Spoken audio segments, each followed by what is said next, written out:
Dia sholat, kenapa dia sakit? Dia puasa, kenapa rezekinya tidak lancar? Kalau begitu Tuhan sedang lupa? Tidak, Allah tak pernah lupa.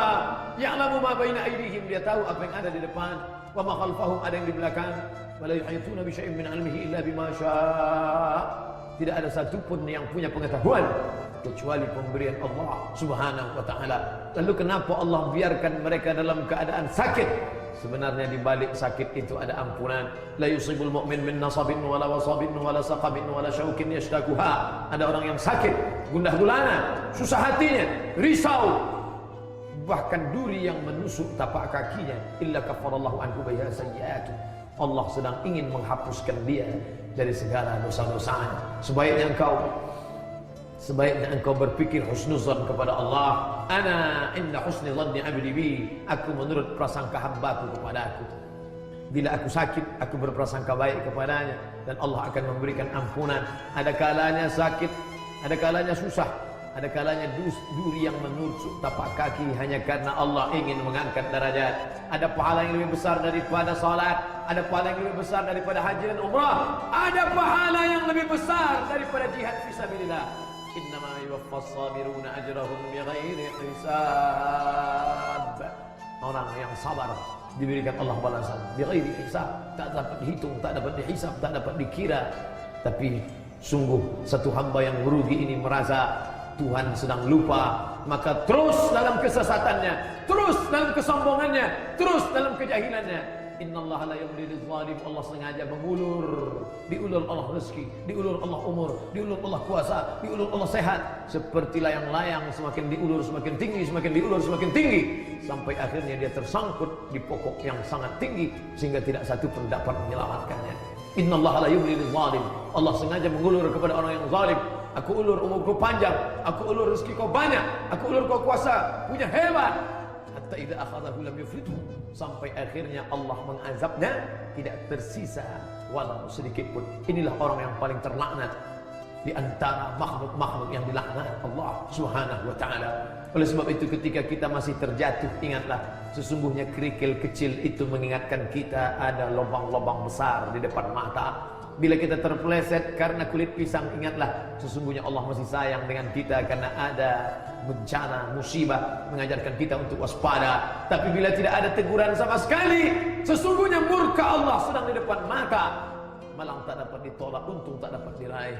Andai masih ada yang mengingatkan watawasau bil haq, bagaimana mungkin dia diingatkan sedangkan khutbah Jumat pun tidak dia dengar?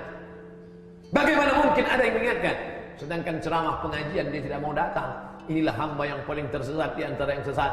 Lalu kemudian sampai akhirnya usia bertambah, umur bertambah, katanya berkurang, katanya berakhir. Idza jaa ajaluhum, kalau ajal itu sampai, la yastakhiruna sa'atan, tak ada satupun yang dapat menundanya, wala yastaqdimun, tak pula dapat satupun yang dapat memajukannya, mempercepat atau memperlambatnya.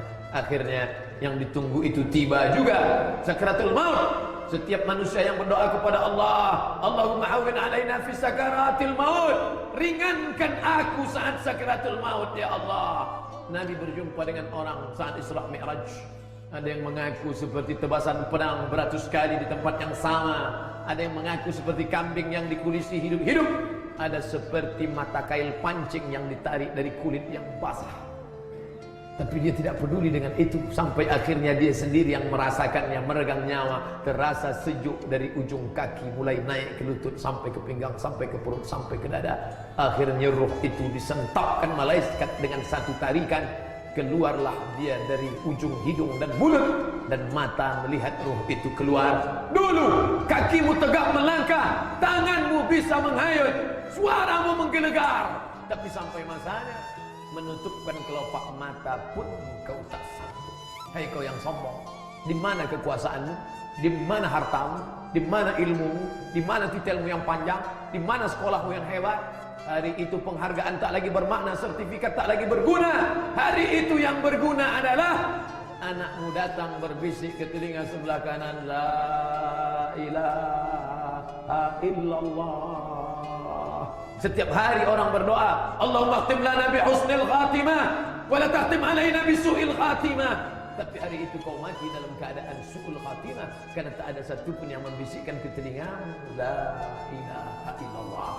Karena dulu saat anakmu lahir pun kau tak membisikkan ke telinga dia asyhadu an la ilaha illallah,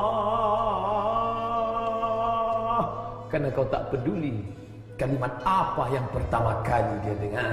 Sampai akhirnya rohmu dicabutkan malaikat maut, lalu dibawa ke tempat bernama Sijjid. Belum lagi hari kiamat, masih lagi alam barzakh, di alam yang sepi, senyap, sejuk. Tapi bagimu amat sangat panas. An-naru yu'raduna 'alaiha ghuduwwan wa 'ashiyya. Hari itu api neraka ditampakkan kepada mereka pagi dan petang.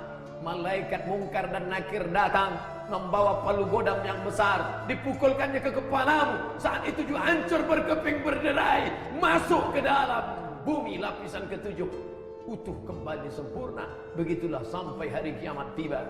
Idza sama'u fatarat wa idzal kawakibu tasarat wa idzal biharu fujirat.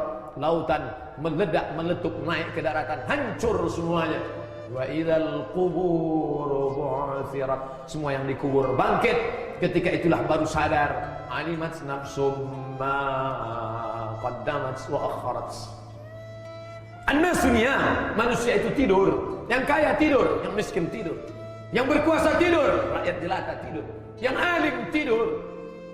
Tapi ada satu yang terjaga. Siapa dia? Orang yang kenal akan kemana dia kembali menghadap Allah. An-nasu niyam, manusia itu tidur. Falamma matu intabahu, ketika mereka mati, barulah mereka sadar terbangun. Oh, ternyata harta yang banyak hanya mimpi di siang bolong. Oh, ternyata kekuasaan yang tinggi hanyalah fata morgana. Ketika sedang dalam keadaan haus, melihat ujung mata